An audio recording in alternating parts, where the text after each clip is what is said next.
Buenas tardes, estamos en grado cero para platicar con la doctora Catalina Pérez Correa. Muchísimas gracias, Catalina. Hola, ¿qué tal? Muchas gracias por este espacio. Vamos a hablar acerca de la última obra que coordinas, que es acerca del consumo, la comercialización de drogas en América Latina. Esta edición que hace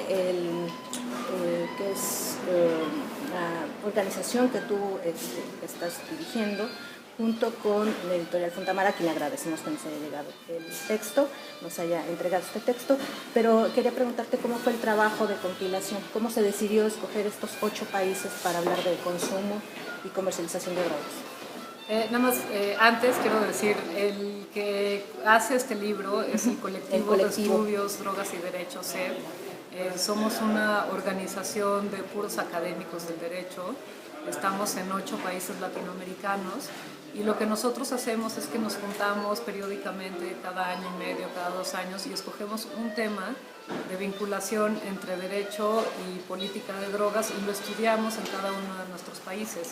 Esto con el objetivo de mostrar que los efectos de políticas de drogas no solamente son nacionales, sino que son regionales.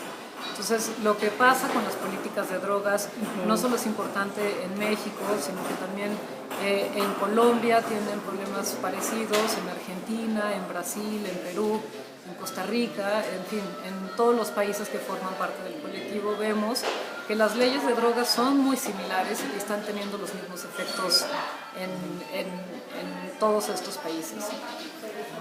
Fíjate que en la primera lectura que realicé, analizando los 8 países, entre los que están Argentina, Bolivia, Brasil, Perú, Ecuador, México, Argentina, espero no obviar alguno,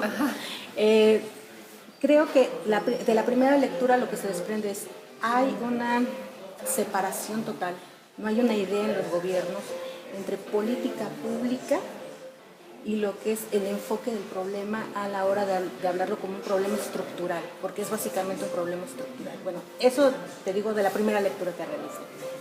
Bueno, aquí lo que nosotros hemos visto es que sin falta alguna, todos los gobiernos, incluso los organismos internacionales, afirman que el problema de drogas, es decir, el problema de consumo de drogas, es un problema de salud pública.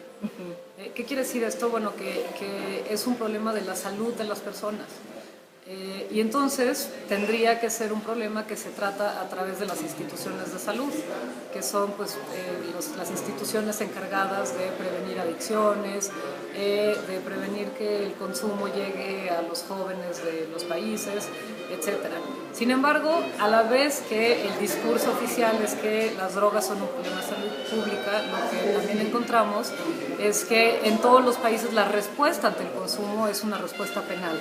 ¿Qué quiere decir esto? Bueno, que no es a través de los institutos de prevención al consumo, de tratamiento de adicciones como se trata el tema del consumo, sino que es a través de las instituciones penales, básicamente las policías, los militares, las cárceles, los tribunales penales, y son estas instituciones las que supuestamente están tratando de prevenir el problema de consumo en nuestros países. Que además, cuando nosotros analizamos los datos a nivel regional, nos damos cuenta que el problema no es realmente un problema de consumo. Ninguno de los países en América Latina tiene un grave problema de consumo en nuestras poblaciones, y lo que más bien tenemos es un grave problema de abusos de derechos humanos que surgen a partir de la aplicación de las leyes de drogas, de las leyes penales de drogas en específico. Y ahora que mencionas derechos humanos, me llamó mucho la atención que el caso de Colombia fuera estudiado a partir de la perspectiva de análisis de derechos humanos, porque todo el mundo se queda con la idea de, bueno, Colombia, el gran productor de coca, el gran exportador de cocaína, etcétera, pero este enfoque de derechos humanos creo que era necesario para no caer en los lugares comunes a la hora de analizar el problema en este país, ¿no? Claro, sí, sin duda el tema de derechos humanos es bien importante. Y nosotros lo que vimos aquí al analizar la legislación de cada uno de estos países es que si bien en ninguno de estos países está penado, es decir, es considerado como delito el consumir sustancias, en todos es penada la posesión de sustancias. Entonces, ¿qué es lo que sucede? Bueno, que si tú eres consumidor, pues vas a poseer, porque si no posees, entonces ¿cómo puedes consumir? Entonces, a la vez que los gobiernos están diciendo, no, nosotros no penamos a los consumidores, lo que penamos es la posesión para el consumo. Lo que sucede de facto es que son consumidores las personas que están arrestando y que están llevando a la cárcel y que están procesando, y en donde se están gastando nuestros recursos de instituciones penales que deberían de estar atendiendo problemas mucho más importantes, como son los casos de secuestro, los casos de homicidio, los casos de violación, los casos de violencia intrafamiliar. Entonces tenemos recursos limitados en el Estado que pueden enfocarse en tratar estos delitos que se llaman de alto impacto, y lo que vemos de hecho es que se usan para tratar problemas de consumidores de marihuana, de cocaína, etcétera, que normalmente además no cometen ningún otro delito además de poseer una pequeña cantidad de droga. Entonces, lo que de facto vemos es que las políticas de drogas vigentes están agravando, empeorando el problema de salud pública y el problema de drogas, porque más se genera este mercado negro con el que se liga toda la violencia del crimen organizado para el control de drogas, y en realidad tampoco se está protegiendo la salud de los consumidores. Otros de los datos que estudiamos en cada uno de los países es cómo se ha afectado el consumo de sustancias en los países, y lo que vemos es que no hay una disminución en el número de consumidores que hay, en las personas que prueban drogas una vez y luego ya no vuelven a consumir nada, ni tampoco en los casos de consumo problemático. Lo que sí vemos es una crisis de derechos humanos por el abuso de leyes que tratan de impedir el consumo a través de las instituciones penales. Y en el caso de Bolivia me gusta mucho que inician con el análisis de esta política de Evo Morales, ¿te acuerdas? De coca sí, cocaína no, y reconocer que el país es un país de tránsito, básicamente el tránsito de la mercancía, de esta mercancía hacia Brasil, y que en Brasil, analizando el caso brasileño, también es un caso paradigmático por esta cuestión de, perdón porque lo diga que es un problema estructural, pero sí no saber ligar que es un problema de salud y encauzarlo así un esquema, como decías, de sanción, de estigmatizar al consumidor. Bueno, ese es también uno de los temas. Cada uno de estos países tiene una problemática distinta, pero uno de los efectos que hemos visto con la política de drogas es todos estos países son o productores o países de tránsito, como señalas, ¿no? O se produce la hoja de coca y a lo mejor se procesa, o simplemente son de tránsito, que es cruza por sus fronteras las drogas para llegar a Estados Unidos. Entonces, ¿qué es lo que vemos ahí? Bueno, son dos temas distintos. El primero es, nosotros estamos asumiendo los costos de la guerra contra las drogas que en realidad afecta a Estados Unidos. Ese es el primero, ¿no? O sea, quien tiene un problema realmente de consumo son los Estados Unidos, no nuestros países. Pero lo que también vemos es que uno de los efectos de la política de drogas es que la droga que transita se va quedando en los países de tránsito.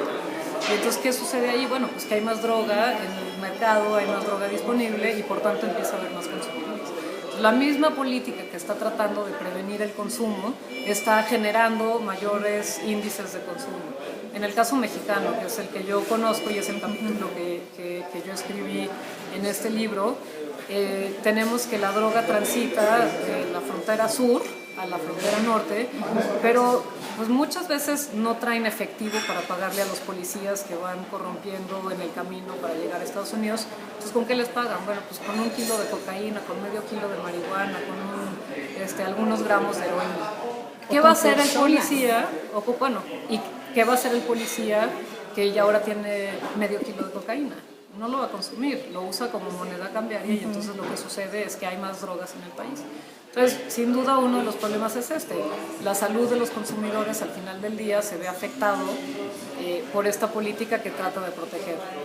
Esa es una parte. Y ahora, los consumidores que sí son detenidos y puestos en prisión también tienen un riesgo a su salud. Nosotros vemos que en las cárceles de América Latina, donde hay un grado de sobrepoblación y de hacinamiento, unos índices de sobrepoblación muy altos, empieza a haber, más bien las personas que viven en estas condiciones tienen más riesgos a su salud que lo que sería, bueno, pues mejor te damos un tratamiento para curar tu consumo problemático en caso de haberlo, ¿no? En las cárceles de nuestro continente tenemos mayores grados, mayores índices de enfermedades como tuberculosis, hepatitis, VIH-Sida, sarna. Son las enfermedades propias de lugares que no tienen suficiente agua potable y que viven en condiciones de hacinamiento. Entonces nosotros, al meter a los consumidores ahí, lejos de estar protegiendo la salud de estas personas, las estamos vulnerando. Y en una segunda lectura que realicé del texto, se hizo una segunda lectura, fue por una cuestión alarmista. Y vas a decir que qué mala lectora soy, pero yo creo que esto puede inquietar también a quien se acerque a tu obra. El colectivo, cuando realizó este estudio, ha tenido contacto con las autoridades de estos países, o sea, ¿cómo ha sido la recepción de las autoridades de este estudio? A ver, primero quiero decir que no hay malas lecturas. Me parece que toda lectura es buena y si la haces 2 veces aún mejor. Entonces te felicito por tu interés. Ojalá más personas se interesen en este tema que en el fondo nos afecta a todos. Sí, tuvimos contacto con las autoridades. En el estudio de México fueron las autoridades las que nos proporcionaron gran parte de la información con la cual está basada el estudio. Algunas se negaron a entregar esa información y entonces pues hay muchos vacíos que encontramos a lo largo del estudio porque o las autoridades no generan la información o sí la generan pero no la sistematizan o sí la sistematizan pero no la quieren entregar y entonces ahí tenemos grandes huecos para entender la dimensión del problema. Y también pues sí, la idea de todo esto es informar no solamente a la ciudadanía sino sobre todo a las personas que están en la posición de hacer políticas públicas en materia de drogas para que entiendan los efectos de la política actual. Y creo que aquí el eslabón más débil de la cadena es, como mencionabas, este ejemplo que se da en las fronteras de la policía, de los elementos policíacos comunes, estatales, que no tienen un sentido de cuál es la repercusión de aceptar o de intervenir en esta cadenita, ¿no? de lo que es la comercialización de las drogas. ¿Cómo podría, y te digo esto es por la segunda lectura que realicé, cómo se podría esto llevar a esos niveles de decirle a ese tipo de funcionarios, vean cuál es la trascendencia de este estudio? Bueno, yo creo que la trascendencia, son varios puntos los que nosotros queremos hacer, no se está protegiendo la salud de los consumidores o de los potenciales consumidores y ni siquiera la salud pública como ente abstracto a través de las políticas de drogas actuales que son penalizar la posesión, la venta, la producción, etcétera, ¿no? Ese es un primer punto. No se protege la salud, sino que se vulnera la salud. Un segundo punto tiene que ver con cómo se gastan los recursos del Estado. Nosotros tenemos países en toda América Latina que tienen enormes problemas de seguridad, índices de violencia muy altos. Y lo que vemos es que nuestras instituciones están funcionando para detener a consumidores que en realidad no están cometiendo ningún otro delito más que el consumo mismo. Entonces, un tercer problema, se genera una estigmatización de que los consumidores siempre son delincuentes, entonces hay que utilizar los recursos del aparato penal para detener a consumidores y meterlos a la cárcel.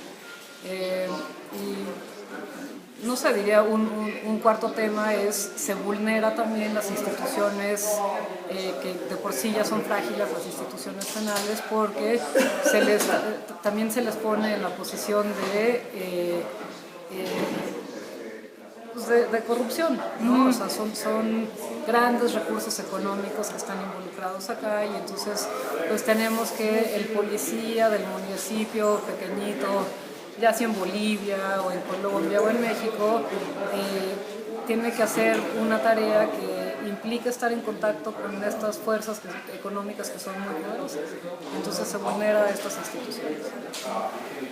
Y fíjate que, bueno, un poco ligado al tema de Argentina, tuvimos una reciente declaración del Papa Francisco donde decía que veía con temor la mexicanización de Argentina por este tema de narcotráfico, de corrupción, etc. Y antes leíamos y veíamos el temor de los mexicanos de colombianizarse. Qué paradójico es esto. Bueno, ese es un efecto que desde la academia ha sido documentado. Cuando tú pones recursos para eliminar una cuestión como el tránsito de drogas en un lugar, mientras que la demanda se mantiene igual en otro lugar, llámese Estados Unidos, lo que sucede es que se cambia de lugar. O sea, no es que se deje de producir, se deja de producir en un lugar. Entonces, de hecho hay un estudio muy bueno de un colombiano que estudió en cómo los recursos económicos que se metieron en el Plan Colombia están directamente relacionados con los eventos de violencia que sucedieron en México. Y entonces ahorita tenemos ya el Plan Mérida, que le está metiendo recursos a México, y entonces pues está yendo para otro lado. El punto es que esta estrategia punitiva y de prohibición no está funcionando. Las personas consumen drogas, y la mayor parte de las personas que consumen drogas lo hacen de forma no problemática, es decir, alguien puede fumar marihuana y no tener ningún conflicto con la autoridad. Y en todo caso lo que nosotros necesitamos son políticas que prevengan que las personas que consuman realicen conductas peligrosas, como manejar en estado en estado alterado, que cometan delitos, que se pongan violentos, etc. Y estas problemas o estas conductas son moralmente reprochables, no por el consumo de sustancias, sino porque golpear a alguien o manejar en un estado en el cual tú no puedes controlar el vehículo, pues es reprobable porque es peligroso para otros. Entonces, lo que nosotros vemos con este ejemplo que tú dices de la mexicanización de la Argentina o la colombianización de México, lo que estamos viendo son las mismas estrategias que tienen efectos regionales, y ese es precisamente el objetivo de nuestro colectivo, es mostrar que las leyes no solamente tienen un efecto a nivel nacional, sino que es un problema regional, que compete a todos los latinoamericanos, y que juntos podemos generar estrategias de cambio, y sobre todo que nosotros tenemos nuestros propios dilemas y nuestros propios problemas, y que no nos conviene estar peleando en casa la guerra contra las drogas de Estados Unidos. De los casos también que se analizan aquí, otro punto que se resalta es la falta de armonización de la legislación nacional respecto a los compromisos internacionales. Hay varias convenciones que a la luz de Naciones Unidas obligan a los países a tomar en cuenta este problema de las drogas, precisamente a partir de la perspectiva de un problema de salud pública, y dejar de lado lo que es la criminalización. Pero creo que en México no es el único país, y tú lo has mencionado, esta falta de armonización entre el tratado internacional, el compromiso internacional y la legislación nacional. Sí, nosotros estamos también trabajando, va a haber una reunión de Naciones Unidas en el 2016, donde se prevé que haya una discusión, una revisión de los tratados internacionales en materia de drogas, y esperemos lograr que haya cambios con toda esta información que se ha generado a lo largo de estos 70 y tantos años de prohibicionismo. La otra cuestión es que los tratados no exigen que los países implementen las leyes de drogas en la forma en la que nosotros lo hacemos. Es decir, casi todos los países que analizamos tienen una implementación de la prohibición mucho más fuerte que lo que los tratados exigen. O sea, los tratados exigen que se prohíba, pero no te dicen cómo. Y nosotros tenemos que en México, por ejemplo, el tráfico está penado con hasta 25 años de cárceles. Eso no viene en ningún tratado. Y entonces también hay una parte en la cual nosotros tenemos una política que dice, no, es que así dicen los tratados. Tampoco es cierto, los tratados no dicen que tiene que ser a través de sanciones de cárcel como se prohíba la producción de sustancias. Y fíjate, yo creo que para una, siguiente reedición sería interesantísimo ver cómo precisamente la comercialización legal en Estados Unidos le trajo más beneficios a la economía estadounidense, tanto así que una de las empresas que se dedica a comercializar legalmente marihuana cotiza en la bolsa de Estados Unidos, ¿no? Así como que vean la señal de lo que sucede del principal consumidor de drogas. Bueno, ese es un tema súper interesante que, bueno, nuevamente nosotros somos latinoamericanos hablando para Latinoamérica y no nos hemos metido con el tema de qué es lo que está sucediendo en Estados Unidos, pero sí, en Estados Unidos ya perdí la cuenta, en la última que me quedé había 22 estados de la Unión Americana que habían legalizado de una forma u otra, ya fuera para usos lúdicos, para usos medicinales, la marihuana. Nosotros, y esto en el Centro de Investigación y Docencia Económica, CIDE, donde yo trabajo, hicimos una encuesta a los internos sentenciados en los centros federales y les preguntábamos acerca de cuál era su delito y por qué delitos estaban sentenciados.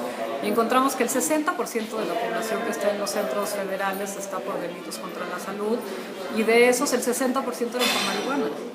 Estamos hablando de que cada interno federal nos cuesta alrededor de 1,700 pesos al día estar en estos centros por un delito que en el país vecino, que es el principal promotor de esta política prohibicionista, pues ya legalizó la marihuana y nosotros tenemos a gente en la cárcel, lejos de sus familias, costándonos un dineral impresionante al erario público, ¿no? Por una conducta que es legal allá. Entonces sí hay también cierta incongruencia entre lo que Estados Unidos hace y lo que le pide al resto de los países del continente.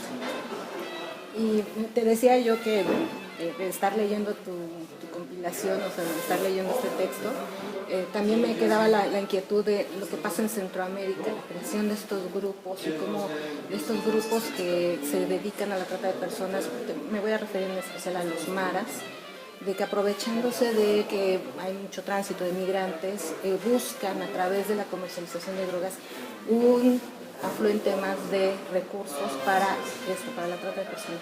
Cómo precisamente una deficiencia en cada uno de los estados latinoamericanos ha ocasionado esto.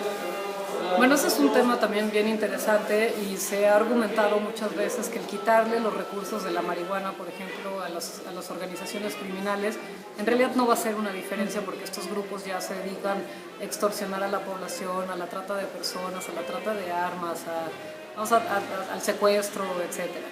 Entonces uno de los argumentos es, pues pueden legalizar lo que sea, pero es tan poco el dinero que eso implica para estas organizaciones que en realidad no va a hacer una diferencia en el poder que tienen.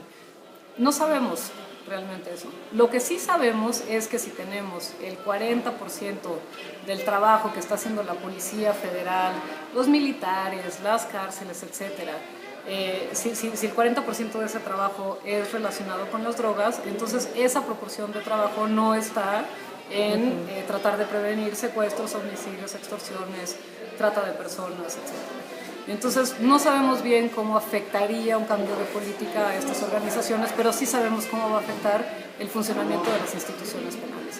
Y lo que va a hacer es liberar recursos para que puedan estos recursos destinarse a los delitos de alto impacto que realmente están preocupando y afectando el día a día de la población.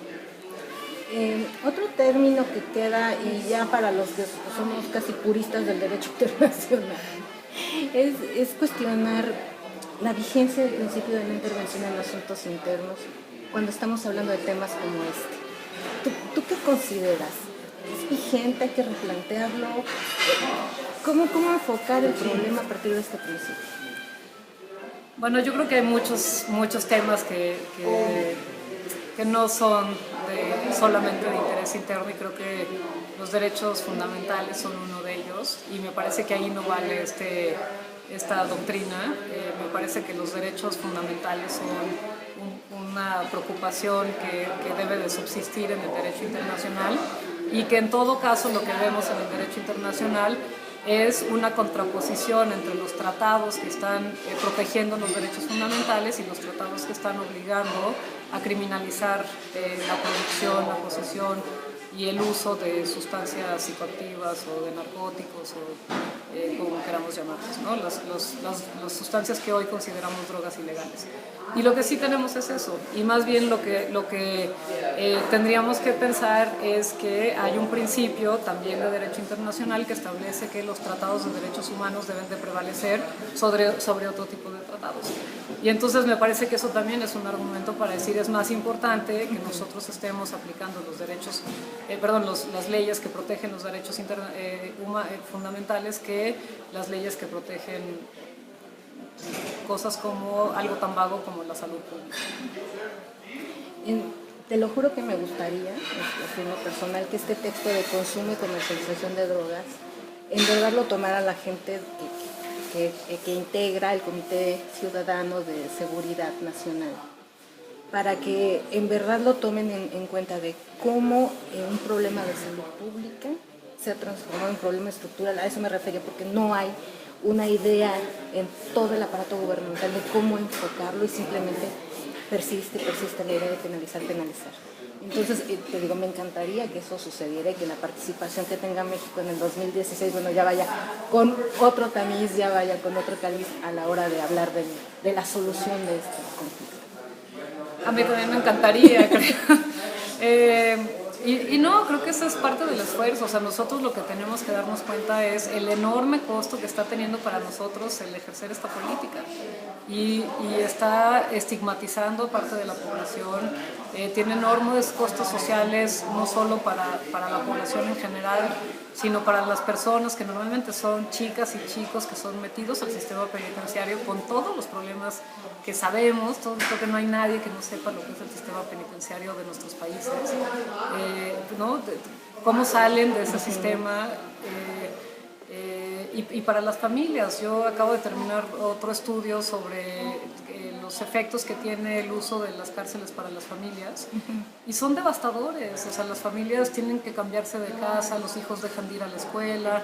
Vamos, esto no es un problema de una persona que metemos a la cárcel, son problemas comunitarios que lo que terminan haciendo es generando nuevas condiciones de incumplimiento y de inseguridad para todos. Entonces, a mí también me encantaría que quien está en la posición de hacer un cambio tomara en cuenta esta información, y sin duda ese es nuestro esfuerzo y lo que nosotros estamos intentando hacer, y pues ojalá que así sea. Por último, Catalina, ¿qué opinas de este cambio en el sistema de justicia en México? Ves que tenemos ahorita, bueno, están todos como niños con juguete nuevo con esto de la oralidad de los juicios y con este cambio del sistema inquisitorio. ¿Qué tanto esto en verdad tiene relación a la hora de hablar de este tipo de conductas que son tipificadas como delitos? Bueno, ese es un tema bien complejo. Los juicios orales en México, cuando se hizo la reforma de juicios orales, hubo un como doble paquete que se aprobó. Por una parte se aprobó la presunción de inocencia, los juicios orales, los derechos para las víctimas en el proceso, y a la vez, sí, que pasó un poco más desapercibido, se constitucionalizó un régimen de excepción para las personas acusadas de delincuencia organizada. Entonces, lo que tenemos ahorita son dos sistemas paralelos que están funcionando. Uno que trata de expandir los derechos de las víctimas y de las personas procesadas, y otro que los trata de restringir.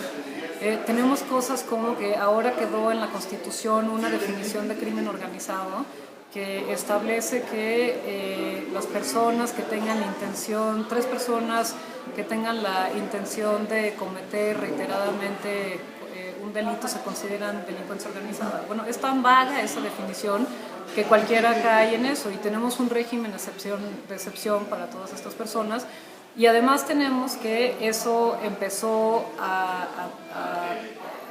se hizo vigente desde el 2009, me parece que es cuando se aprobó la reforma, mientras que hasta el 2016 vamos a tener el espectro completo de cómo van a ser los juicios orales. Entonces tenemos que las instituciones van a llevar todo este lapso de tiempo funcionando con este régimen excepcional en el cual no tienen que respetar los derechos procesales de las personas, tienen una enorme discrecionalidad para acusar, para detener, para usar el arraigo, etcétera. Y les vamos a pedir después de todo este tiempo, oye, ya no, ahora eso ya no, vamos a ser adversariales y vamos a... Entonces es difícil pensar que la inercia de la institución va a cambiar de la noche a la mañana. Yo me temo que va a ganar esta otra, pues por la forma en la que normalmente funcionan nuestras instituciones, y creo que es un foco rojo que tenemos que tener a la vista y ver qué sucede.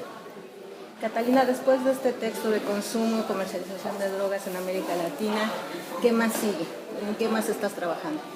Bueno, estamos el colectivo y de hecho pueden revisar nuestros estudios en www.drogasiderecho.org. Están los estudios anteriores que hicimos sobre población en reclusión por delitos de drogas. El año antepasado también hicimos un estudio súper interesante sobre proporcionalidad, en el cual analizamos todas las formas en las que en los distintos países se penalizan las conductas relacionadas con drogas. Y ahora estamos trabajando en tratar de investigar las poblaciones que están en la cárcel por delitos de drogas o las personas que son detenidas. Entonces tenemos previsto que más o menos en un año tendremos listo un nuevo estudio del CED y esperemos nuevamente con ustedes. A mí se me pasó al principio hablar del colectivo, pero creo que el colectivo espero de verdad que tenga esta repercusión. Me gustó mucho la página, bueno, de hecho estuve investigando un poco más de lo que han producido y por eso precisamente te preguntaba qué más sigue para el colectivo de estudios de drogas y derecho. Para la gente que quiera entrar en contacto contigo, hacerte comentarios, no sé, tienes Twitter, tu correo, etcétera. No tengo Twitter, lo siento. Ya, eso es uno de mis próximos pasos. Pero tenemos la página del colectivo y ahí nos pueden enviar mensajes. Tenemos un Facebook del colectivo y estamos prontos por abrir también un Twitter para el colectivo. Y nos pueden enviar información o a través del Facebook o a través de el correo electrónico que está en la página web. Ok. Y bueno, obviamente remarcarles que hay muchos de los trabajos de Catalina en la página del CIDE, donde pueden conocer un poco más de lo que ella ha escrito. Me gusta mucho, encontré por ahí 2, 3 trabajos de sociología jurídica. Yo espero que regreses a esa parte de sociología jurídica en algún momento, claro. Bueno, yo considero que esto también es un poco de sociología jurídica, pero sí, sin duda sigo trabajando esos temas. Acabo de también publicar, hicimos la traducción de los textos de Tom Tyler al español sobre el cumplimiento del derecho y los elementos que influyen en que las personas estén dispuestas a cumplir con el derecho. Y sí, son los temas clásicos de sociología del derecho que son los que yo trabajo. Ok, pues le agradecemos a Fontamara y obviamente a la doctora Catalina Pérez Carré para que vean el texto, por favor, ya saben, Editorial Fontamara, muchísimas gracias y seguimos en Proyecto Grado C. Muchas gracias.